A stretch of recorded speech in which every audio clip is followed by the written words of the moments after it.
Good YouTube, Quinn Wade coming to y'all with that instant basketball analysis on Analysis Playground on YouTube, exclusively on air. We don't talk about the Heat beating the Pistons 121 to 110. The Heat, they won the season series versus the Pistons 2-1. They only play each other 3 times a year, and the Heat won this one, and they ended up winning the series. And the Heat honestly needed this win more than the Pistons, as the Heat are 36 and 29 and 21 and 11 at home, and they played like they wanted to win it. They played like they was better than the Pistons too. That's something that you shouldn't like if you're a Piston player or fan or in the organization. They had a lot of confidence against this Pistons defense, which has been good all season, but they really couldn't slow down or stop the Heat in this one. The Pistons 45 and 18 now and 21 and 10 on the road. Miami 34 to 16 in that first quarter. They won the second quarter 33 to 32. They won the third quarter 36 to 32. And then the Pistons, they won the fourth quarter 30 to 18, but they was down so much that even a quarter like that didn't matter because they still lost by double figures. Tobias Harris, he ended up playing 24 minutes and had 9 points. He went 3 of 6 from the field and 0 of 2 from 3, and 3 of 3 from the free throw line. You needed more scoring from him. You need him to do more, and he disappeared. That's the problem with Tobias Harris. Sometimes he shows up, and a lot of the times he doesn't. You can take him out of the game is basically what I'm saying, and that's a problem when you're going against the better teams because you need everybody to step up and play a real good game. Sometimes he's there, sometimes he's not. Against a decent team, he wasn't there tonight. 1 rebound, 3 blocks. You have to like the fact that he wouldn't let nobody just get whatever they wanted on him. You have to love that. 2 personal fouls and a minus 12 and plus minus. Duncan Robinson didn't play a good game either. 1 of 7 from 3. The problem was that was all his field goals. He only made 1 shot and finished with 3 points in 24 minutes. He did have 3 rebounds, 2 assists, no turnovers, and a block. He also had 1 offensive rebound, 3 personal fouls with a minus 4 and plus minus. Jalen Duren was just really good. He's amazing at using his body, using angles, using his length, using his athleticism to keep you off. And when he does that, he's tough to cover, especially when he's going directly to the basket. You think you can get it, you think you're going to bother it, and he just finds another way to score it. 24 points in 26 minutes. He went 10 of 12 from the field and 4 of 5 from the free throw line. He had 5 rebounds, 1 assist, 1 turnover, 1 block, 1 offensive rebound, 3 personal fouls, and was a minus 18 and plus minus. Marcus Sasser is out there for his scoring. Played 19 minutes, but he only gave you 2. He went 0-3 from the field and 0-2 from 3 and 2-2 from the free throw line. He basically didn't give you much because he had 2 rebounds, 2 assists, no turnovers in the steal. He also had 1 offensive rebound and 3 personal fouls and was a minus 12 and plus minus. But if you're only going to score 2 points and do marginally little things, it's not enough. Kay Cunningham led the team with 26 points. He had some tough shots that he was taking, but he was dropping them in tonight. Just a really, really good franchise player type of game. 35 minutes, 26 points, 9 to 18 from the field, 6 of 9 from 3, 2 of 2 from the free throw line, pull-ups, drives, and dishes. 10 assists. He kept looking for his teammates, especially Duren, and it kept resulting into baskets. When he needed somebody else to score, he knew how to take his time and find them. And that's something that you have to love about Cade in his game. 1 rebound, 3 personal fouls, and a minus 16 and plus minus for him. Paul Reed got it going late. He made a 3, made some shots around the basket, got to the free throw line. He ended up doing that in 6 minutes. 3 of 6 from the field, 1 of 1 from 3, 3 of 4 from the free throw line, 10 points, 5 boards, 1 assist, no turnovers, 2 steals, which was the most on the team. And then he got a block. He also had 4 offensive boards, no personal fouls. It was a plus 11 and plus minus. Isaiah Stewart, he played 22 minutes, had the most points off the bench, and was tied for the most minutes was Kevin Huerter. He had 14 points, took the most shots off the bench, which was 11. He finished 6 of 11 from the field, missed a 3, made a 3, missed a free throw, made 1, had 6 boards, 1 assist, 2 turnovers, and a block. 4 offensive rebounds, 4 personal fouls, and was a minus 15 and plus minus. And then Rhino Highland, the second 19 minutes, he had 5 points. He went 2 of 6 from the field, 0 of 2 from 3, 1 of 2 from the free throw line. He had 7 rebounds. That was the most off the bench. He also had one turnover, one steal, one block, three offensive rebounds, one personal foul. It was a minus 16. Just brought the energy that was needed for them when he was out there in the lineups that he was playing with. Bobby ended up playing 5 minutes. He ended up making a three. Then he missed his 2 pointer. He had 2 assists, one turnover, no personal fouls, and was a plus 11 and plus minus. Javante Green, 15 minutes, 6 points. He went 2 of 5 from the field, 0 of 3 from the 3 point line, 2 of 2 from the free throw line. He had 2 rebounds, 1 assist, 2 turnovers, 2 personal fouls, and was a minus 3 and plus minus. His only misses was the threes, and that was it. Kevin Herter, he ended up playing 22 minutes, like I said before, but he missed all of his threes, going 0 of 4 from 3, and then he finished 2 of 7 from the field, which isn't that good. But he did do a good job of finding his teammates and playing a little defense. 4 rebounds, 4 assists, 1 steal, 2 blocks. No personal foul, and a plus 9 and plus minus. Chaz Lanier, he missed all of his shots. He went 0 of 3 from the field, 0 of 2 from 3. He had no turnovers, 1 personal foul, and a plus 6 and plus minus. Dennis Jenkins, 15 minutes, 4 points, 1 of 4 from the field, 1 of 2 from 3, 1 of 2 from the free throw line. 4 rebounds, 2 assists, no turnovers, 2 blocks, which was good. That was the most off the bench, and who would think a guard would do it? But he did. 1 personal foul and a plus 4 and plus minus. The bench, they missed a lot of shots, just like the starting lineup. They had 2 guys that really stepped up and came through for them. All the other guys were hit or miss on their scoring. They all did something, but they needed more for somebody else and another person too. They need at least 2, 3 people to really step up off the bench to beat the Heat and how they was playing against them tonight.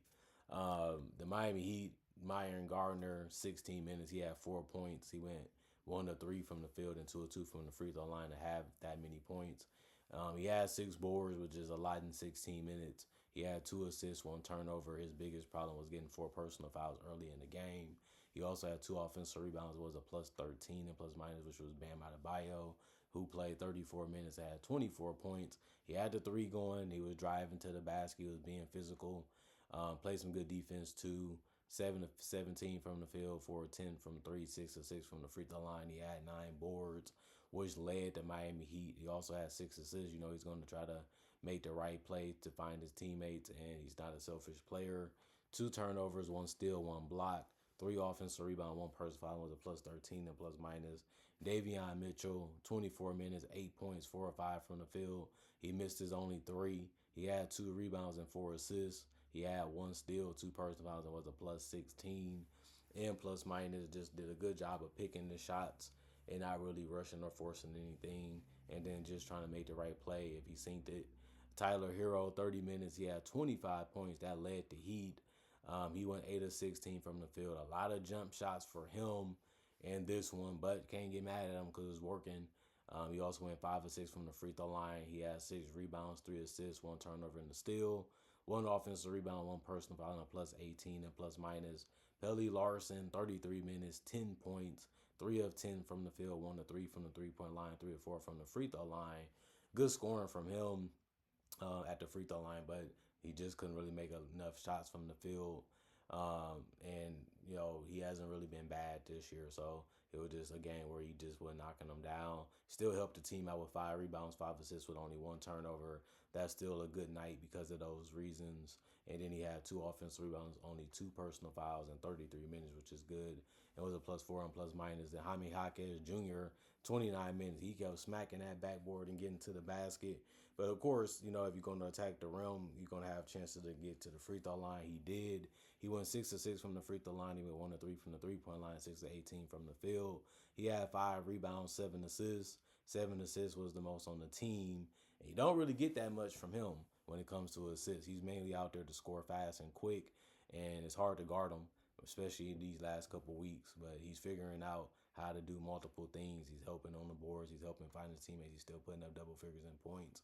He's really good right now. 1 turnover, 1 block, 1 offensive rebound, 2 personal fouls, and a plus 2 and plus minus. Golden, 2 minutes. He had 2 rebounds, 1 turnover, no personal fouls, and was a minus 5 and plus minus. Khalil Ware, 26 minutes. It ended up being the most. well, I would say he ended up getting 12 points. He ended up shooting 69 from the field. He went 0-3 from the 3-point line. He had wide open looks. He just couldn't make them. Other than that, he did a good job of scoring the other shots. He did have 6 rebounds, 1 turnover, 2 steals, and 2 blocks. He had the most blocks and the most rebounds off the bench. He had 3 offensive rebounds, 4 personal fouls, and was a plus 11 in plus minus. Drew Smith, 22 minutes, 7 points, 3 of 6 from the field. He missed his only three. He went 1-1 from the free throw line, 4 rebounds, 4 assists, 1 turnover, 3 steals. The 3 steals was the most off the bench. And he had a block 2 and 4 personal fouls and was a -1 in plus minus. He gave you everything that you can possibly want when it came to having a good impact on the game.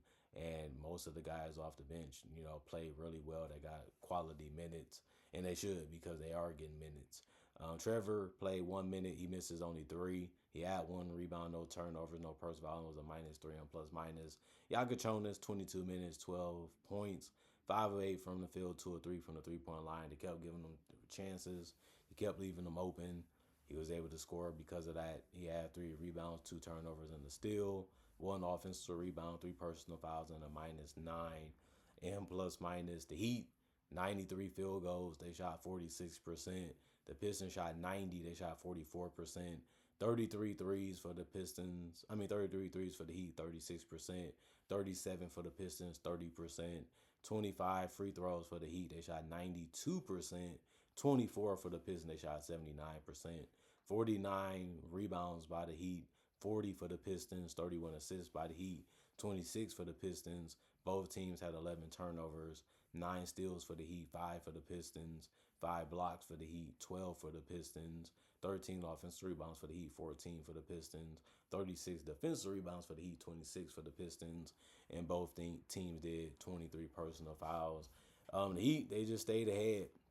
Once they got up big in that first quarter, they were just able to ride it out and defend well, continue to score, continue to stay a little hot.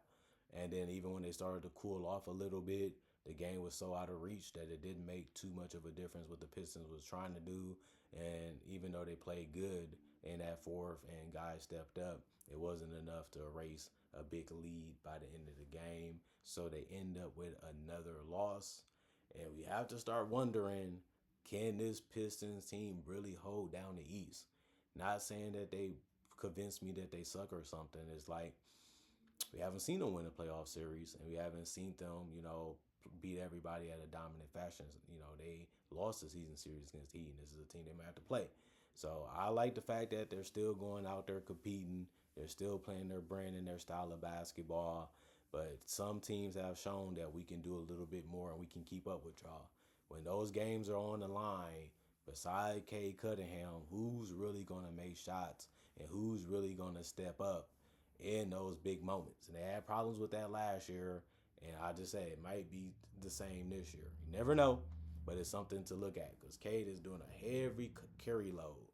And if it wasn't for Durant, they probably would have got blown out even more in this game. And like I said, it was already down 34-16 in the first quarter. Those two guys are tough to defend, especially when they're playing two-man game. But other than that, they're pretty guardable, and they also are pretty beatable for that reason, especially if you're a good team that has talent that's on their level or near it, or you have a duo that's just as good as theirs, which is a lot of teams that's in that top 4 or 5 contender status they do. So that's going to be the bad part about being a Pistons fan is some teams that's a little bit better than you or on your level. What can you do to stop or slow them down in 48 minutes, especially if your offense is just going to revolve around Cade? Can he make his jump shot or can he not? And who is he going to be passing to that's going to be brave enough to take the shots and knock them down too? That's what we have to look at when you look at the Pistons, how they end their season and how they perform in the playoffs. And it's not something that's unknown, but it is something that is obvious that you should be looking at before the playoffs start, because that's going to be a problem for them. I look at this game and say, wow, Cade didn't have the ball in his hand. What was they going to do? If Durant wasn't on the floor, who else was going to score besides Cade? That's how much they rely on that guy. But at least he's backing it up, and at least he's delivering a lot of wins this season, showing you that Cade style is winning basketball still. But is it championship basketball? That's the question. Comment, like, subscribe, share. Hit the notification bell to get the analysis when the first come out. Y'all stay blessed up. Y'all stay good. Peace. And I'll see y'all later then, hopefully with more analysis.